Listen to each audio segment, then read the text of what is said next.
L'histoire qu'on vous raconte aujourd'hui commence ici à Saint-Nicolas. Un résident du secteur Maxime qui trouve des saucisses et des biscuits directement sur son terrain.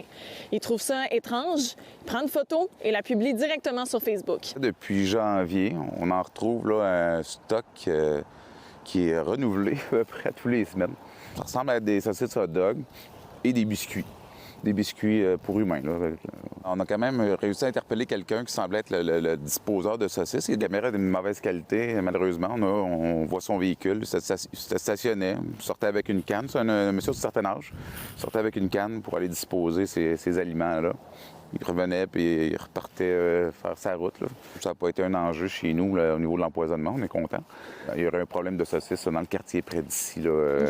Son chien était malade par la suite. En creusant un peu plus, on réalise que le phénomène s'est vu dans d'autres secteurs, notamment à Saint-Étienne. Dans le fond, on marchait à Saint-Étienne derrière le métro SAQ. Puis, il est vraiment juste parti directement en dessous d'un arbre. Fait qu'on se demandait qu'est-ce qu'il faisait, puis il est vraiment resté là longtemps. Fait qu'on est allé vérifier sur le bord de l'arbre.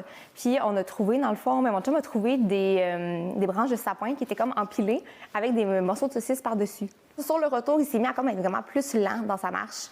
Il bavait aussi quand même beaucoup. Puis, il faisait beaucoup de bruit, dans le fond, de haltement.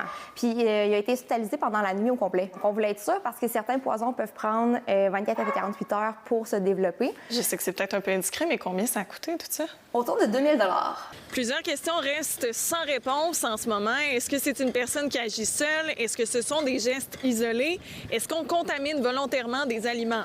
Pour la police de Lévis, c'est trop tôt pour le savoir. Pour l'instant, à l'heure actuelle, il n'y a aucune plainte qui est rentrée au service de police en lien avec ce qu'on a relaté là, sur les médias sociaux. Éventuellement, si ces événements-là s'avèrent fondés, bien, on parle de cruauté animale, entre autres. Ça pourrait être considéré comme du méfait à un certain niveau.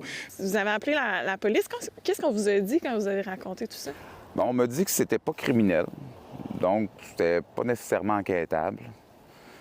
Puis, j'ai pas vraiment eu de suivi de la part de la police de Lévis. En terminant, si votre chien consomme des aliments dont vous doutez de la provenance, c'est important d'agir rapidement. À Lévis, Juliane Perrault pour Nouveau Info.